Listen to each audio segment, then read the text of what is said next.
Hello everybody, skill bahasa di sini. Mari kita belajar bahasa Inggris. Pada kesempatan kali ini kita akan belajar mengenai kunci 10 TOEFL ITP, khususnya di reading comprehension. Use context to determine meanings of difficult words. Nah, itu ya. Untuk kesempatan kali ini kunci ke-10 yaitu gunakan konteks untuk menentukan arti kata yang sulit. Nah, ini untuk kunci ke-10 sudah mau akhir ya. Oke, kita akan bahas kunci ke-10 itu, teman-teman, di dalam tes TOEFL. Terkadang teman-teman diminta untuk menentukan makna dari sebuah kata yang sulit. Nah, di sini ada kaitannya dengan yang sebelum-sebelumnya. Kita bisa bilang lah paraphrase atau sinonim ataupun idiom ya, masih ada kaitannya. Nah, kata tersebut tidak dapat kita perkirakan untuk mengetahuinya, teman-teman. Untuk masalah ini jawabannya dapat teman-teman temukan dari sebuah petunjuk jelas yang diberikan mengenai makna kata tersebut. Nah, kalau teman-teman tidak tahu maknanya, jadi cari jawaban tersebut ya ada di passage-nya gitu ya. Nah, perhatikan passage-nya nih. Passage-nya ada in a government election, the incumbent generally has a strong advantage over a newcomer.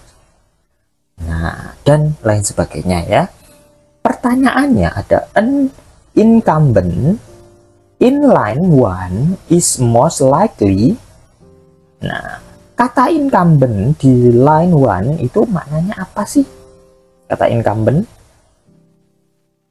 Nah, kata incumbent pilihannya ada a special type of election, Bravo, a political party, Charlie, a beneficial command, dan Delta, a current office holder. Nah, incumbent itu apa sih maknanya? Sebenarnya cukup mudah ya, kita cari itu saja ya, atau dari semua kalimat yang ada. Nah, jadi maksudnya satu kalimat yang terdapat si kata tersebut gitu ya. In a government election, the incumbent generally has a strong advantage over a newcomer. Jadi di pemilihan umum ya, pemilihan presiden atau pemilihan ya, intinya pemilihan ya, the incumbent biasanya mempunyai bla bla. Nah, itu ya, incumbent itu apa sih? Nah, dari pertanyaan ini menyatakan tentang makna kata incumbent ya. Dalam pertanyaan ini, teman-teman tidak diharapkan untuk mengetahui makna dari kata incumbent. Jadi nggak usah tahu maknanya, nggak masalah. Sebaliknya, teman-teman harus memahami dari konteksnya. Makanya tadi saya bacakan konteksnya ya. Kita lihat ada kalimat setelahnya, a person who is already in office. Jadi kalau nggak ketemu di satu kalimatnya, lihat ke kalimat setelahnya. Yaitu ada a person who is already in office, seseorang yang sudah di kantor. Inilah makna incumbent yang dimaksud. Jadi bisa jadi ada di kalimat setelahnya. Kalau teman-teman nggak paham, oh ini incumbent masih ngerawang nih. Nah, jadi lihat ke kalimat selanjutnya. Jadi dan hanya jawaban delta yang memiliki makna sangat dekat. Ya, a current office holder yang sedang memegang jabatan. Kalau alpha apa? A special type of election. Tipe spesial dari pemilihan, kan kurang tepat ya. A political party, pesta politik. Nah, bukan. A beneficial comment, komen yang bermanfaat. Nah, kan kurang tepat semua. Alpha, Bravo, dan Charlie. Makanya yang tepat adalah Delta, a current office holder yang sedang memegang jabatan. Jadi makna incumbent itu adalah yang sedang memegang jabatan. Di pemilihan pemilihan umum itu ya, para pemegang jabatan mempunyai, nah itu loh ya. Tuh. Oke, kita lanjutkan ke strategi kunci ke-10 ini bagaimana sih? Nah, yang pertama, pahami dulu jenis pertanyaannya. Pertanyaannya biasanya, what is the meaning? Apa arti dari kata bla bla bla? Atau which of the following is close in meaning to? Manakah dari berikut ini yang paling dekat artinya dengan? Nah, jadi sebenarnya sama halnya dengan yang sebelumnya ya, kita disuruh cari maknanya yang mendekati kata tersebut. Nah, yang kedua, cari jawabannya. Pertanyaan biasanya memberitahu teman-teman di baris mana dari bacaan kata tersebut berada. Nah, kalau di teks itu biasanya gitu ya, tapi kalau di komputer biasanya kita dikasih paragraf saja dan di bold, jadi langsung.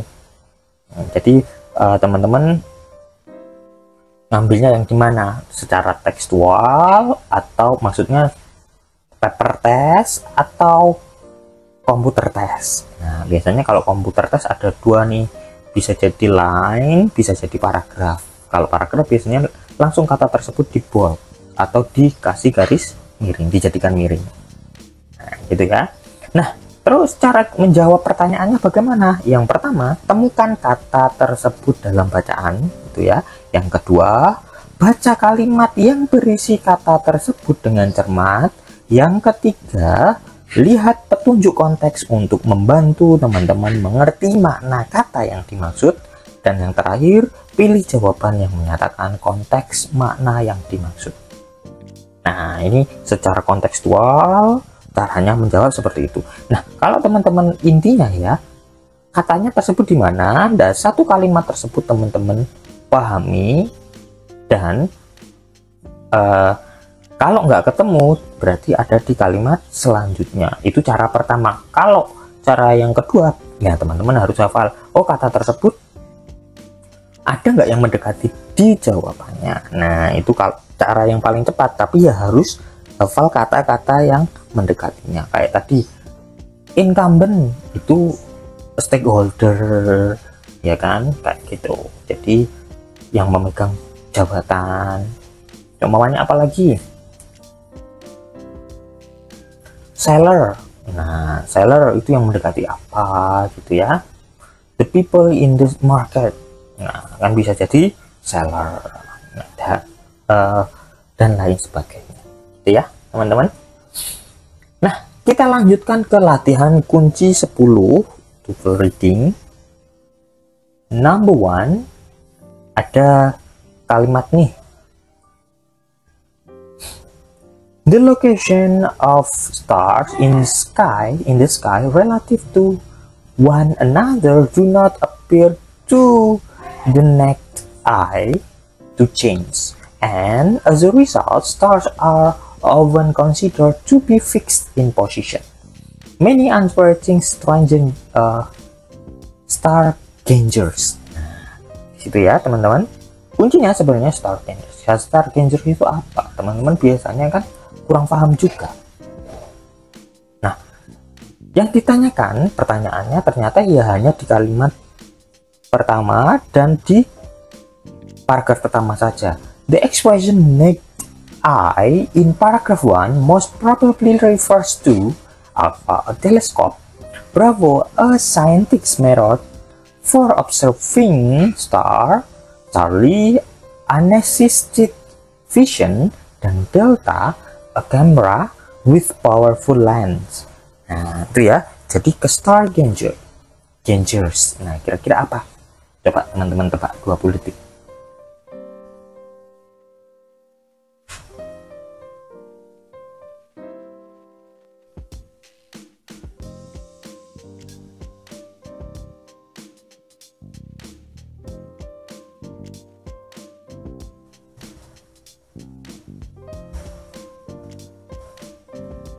Ya, waktu habis.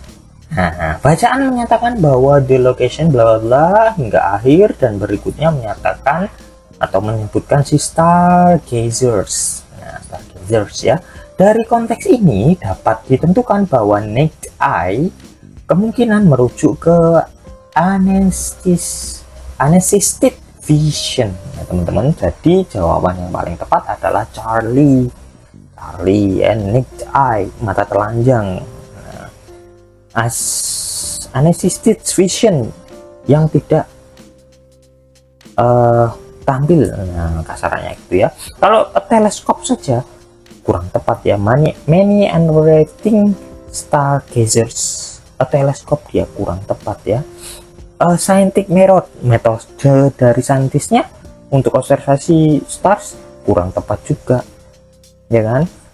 Kameranya juga kurang tepat.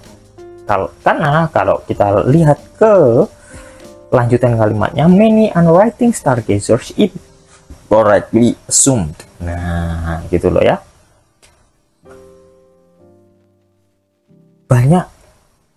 Banyak mata telanjang mengasumsikan dengan salah, kan gitu ya. Mengasumsikan dengan salah. Banyak teleskop mengasumsikan dengan salah. Teleskop masih ada tepatnya. Scientific methodnya masih bisa. Kamera with a powerful lens ya masih bisa. Tapi kalau mata telanjang, nah kan enggak. Nah, apalagi naked eye. Jadi di situ naked eye stargaze berarti ya unassisted vision dengan asumsi visi apa namanya? Ya hanya mata dengan apa adanya gitu loh ya teman-teman. Oke, next number 2, masih di kalimat yang tadi yang ditanyakan sekarang unwitting. Unwitting ternyata teman-teman, sorry, bukan unwriting ya, unwitting. The word unwitting in paragraph 1 is closest in meaning to which of the following: Alpha unknowledgeable, dan Bravo funny, Charlie empty-handed, dan Delta serious. Coba teman-teman jawab, 20 detik untuk menjawab.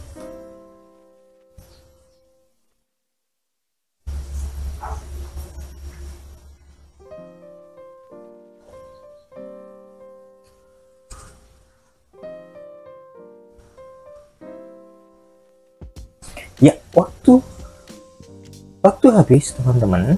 Bacaan menyatakan bahwa many unwitting stargazers correctly assume bla bla ya. Di situ dari konteks ini dapat ditentukan bahwa unwitting sangat dekat maknanya dengan unknowledgeable. Unknowledgeable tidak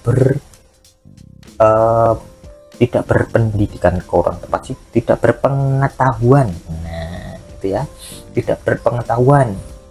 Jadi banyak mata telanjang yang tidak berpengetahuan, maksudnya para pemelihat ya dengan mata telanjang yang tidak berpengetahuan gitu ya teman-teman. Nah, kalau funny kan kurang tepat ya, masa para melihat dengan mata telanjang yang lucu. Nah, lucu mengasumsikan dengan tidak benar, kan kurang tepat. Empty-handed yang tidak mengambil tindakan, atau yang tidak serius, yang serius malah kurang tepat.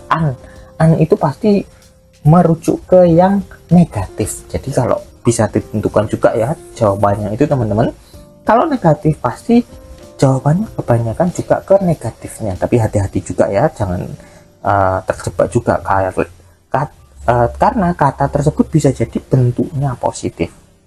Nah, ada juga yang bentuknya positif tapi maknanya negatif, itu ya hati-hati.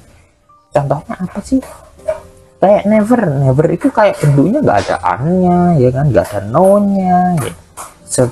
Kelihatannya positif kalau yang nggak tahu, tapi kalau yang tahu kan never, tidak pernah, pasti negatif gitu ya teman-teman. Oke, next. Itu tadi jawabannya apa?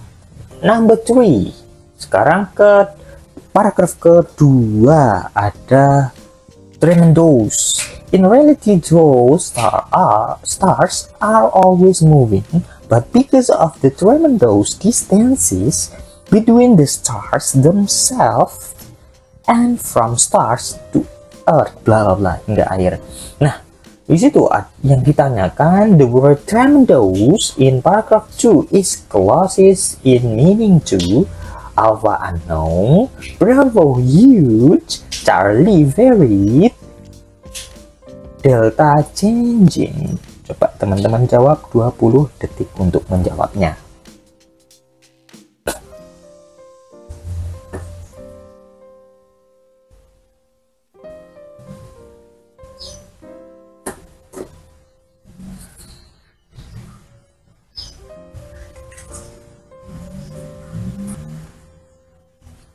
Ya, waktu habis teman-teman. Bacaan menyebutkan tremendous distance between stars themselves and from stars to Earth.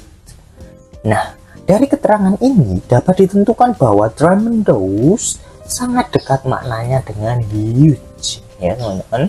Jadi jawabannya adalah bravo. Unknown, tidak diketahui. Huge itu bisa dibilang jauh ya, bisa variasi, varied, dan changing, perubahan. Nah, di sini tremendous itu lebih ke huge, teman-teman.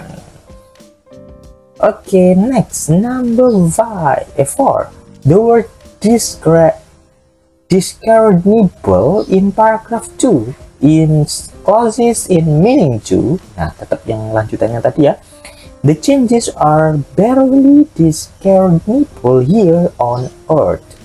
Nah, discernible itu alpha noticeable, bravo persuasive, Charlie conservative, dan delta astonishing. Coba jawab 20 detik.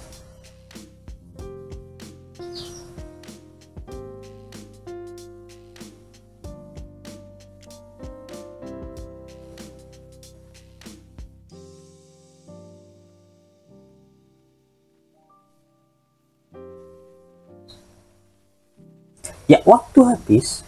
Bacaan menyatakan bahwa the changes are barely discernible here on Earth, ya. Perubahan di sini pada bulan. Nah, kan gitu ya. Dari konteks ini dapat ditentukan bahwa discernible sangat dekat maknanya dengan noticeable. Jadi jawaban alpha yang paling mendekati, yang barely noticeable here. Jadi di changes perubahannya biasanya masih dapat diketahui, dirasakan. Nah, bukan dipersuasif, didorong atau ini ya, kasih masukan yang lebih sensitif. Nah, kurang tepat persuasif itu kayak ini ya, hurt to hurt. Nah, kalau conceivable, nah conceivable kurang tepat juga ke discernible-nya teman-teman ya. Begitu pula dengan astonishing. Nah, itu maknanya kurang mendekati semua. Jadi yang mendekati hanya noticeable. Oke, lanjut saja ke number 5. Number 5 sekarang yang ditanyakan negligible. Ada di kalimat terakhir, when the apparently negligible movement of the stars in contrasted with the movement of the planets, the stars are seemingly motionless. Nah, number 5 pertanyaannya, the word negligible in paragraph 2 is closest in meaning to alpha negative, bravo slight, Charlie leading, dan delta evident. 20 detik untuk menjawab.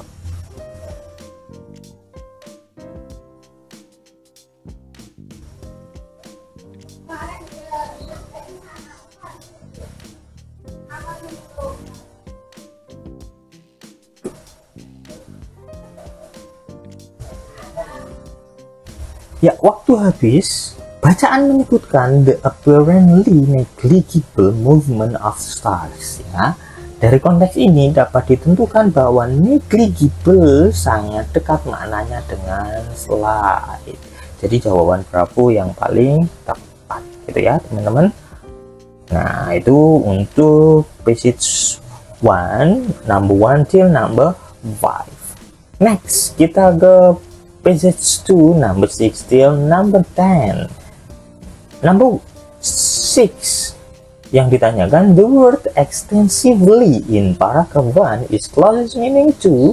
Nah, ada di kalimat pertama, carbon tetrachloride, a chemical compound created when carbon disulfide is treated with chlorine, is a colorless and inflammable liquid that is used extensively in industry today.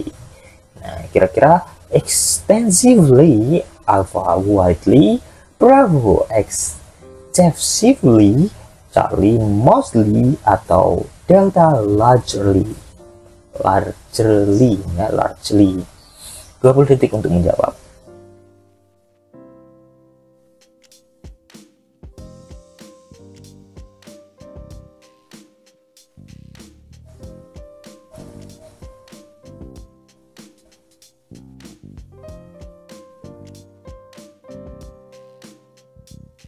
Ya, waktu habis. Bacaan menyatakan bahwa karbon tetrachloride bla bla bla until industry, dan selanjutnya menyebutkan this word use and its whispered use, ya. Jadi dilanjutkan di kalimat keduanya. Jadi semuanya mau nggak mau teman-teman baca kalau nggak tahu maknanya.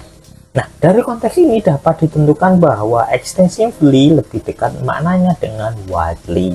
Jadi jawaban yang paling tepat alpha, ya. Next, number 7 yang ditanyakan sekarang efficacy, ya.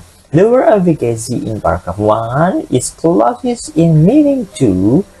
Nah, ada di kalimat terakhir di paragraf pertama, the support use of carbon tetrachloride in industry is because of its efficacy as a solvent, a regulator, and a propellant.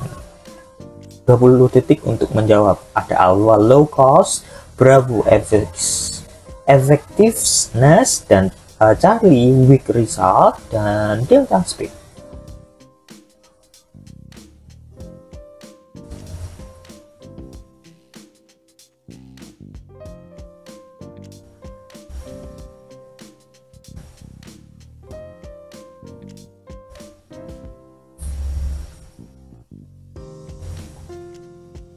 Ya, waktu habis teman-teman. Bacaan menyebutkan, ya tadi ya kalimatnya this word until propellant. Dari konteks ini dapat ditentukan bahwa efficacy lebih dekat maknanya dengan effectiveness. Jadi efektifnya, keefektifan. Low cost itu harga yang rendah, weak result pernyataan yang kurang ini ya, kurang mendukung, atau lemah. Speed, kecepatan. Jadi efisiensi itu lebih ke effectiveness. Tuh, kalau teman-teman mau mentranslate-nya ya dari this-word till propellant. Nah, itu udah mau ditranslate. Kalau sudah tahu langsung saja efisiensi itu sama dengan effectiveness. Tuh. Jadi jawaban Bravo yang paling tepat. Number 8, the word banned in paragraph 2 is closest in meaning to. Alpha forbidden, Bravo allowed, Charlie suggested, Delta instituted.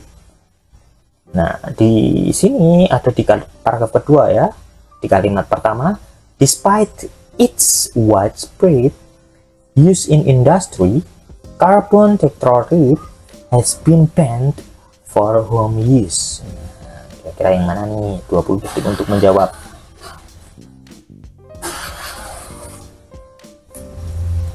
Ban, Alpha forbidden, Bravo allowed, Charlie suggested, dan Delta instituted.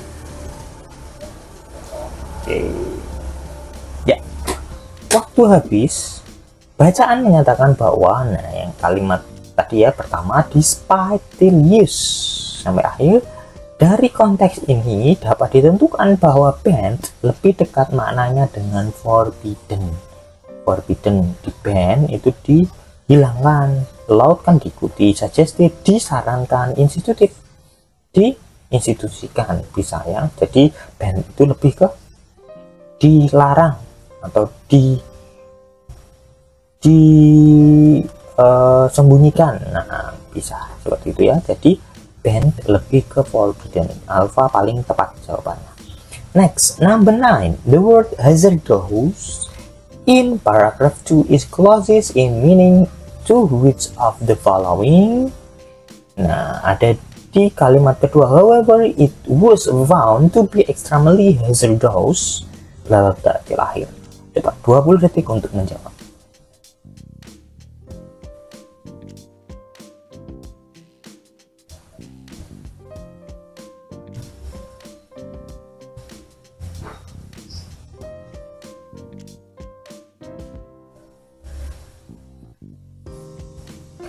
Ya, waktu habis. Bacaan menyatakan bahwa it was bla bla until hazardous, dan ada kalimat when heated it turned into poisonous gas. Nah, heated dipanaskan. Ketika dipanaskan itu akan menjadi racun gas. Jadi hazardous itu lebih ke, nah kalau lagi kan apa namanya, keberuntungan, warm hangat, cleansing bersih, dangerous berbahaya. Ya, ketika dipanaskan ya jadi bergas beracun, berarti kan berbahaya ya teman-teman. Kalau mau mentranslate seperti itu boleh, atau langsung saja seperti yang saya jawab sebelumnya. Nah, hazardous itu kalau teman-teman sudah hafal, hazard itu maknanya dengan dangerous itu sama ya. Jadi di sini kalau teman-teman menghafal sinonimnya juga bisa. Dari konteks ini dapat ditentukan bahwa hazardous lebih dekat dengan dangerous. Jadi jawabannya yaitu delta. Oke.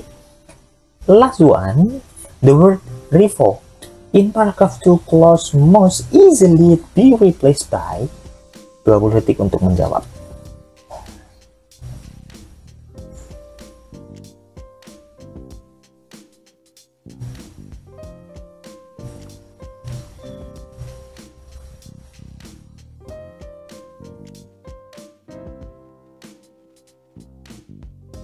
Ya, waktu habis. Bacaan menyatakan bahwa because of this dangerous characteristic, the United States revoked permission for the home use of carbon tetrafluoride.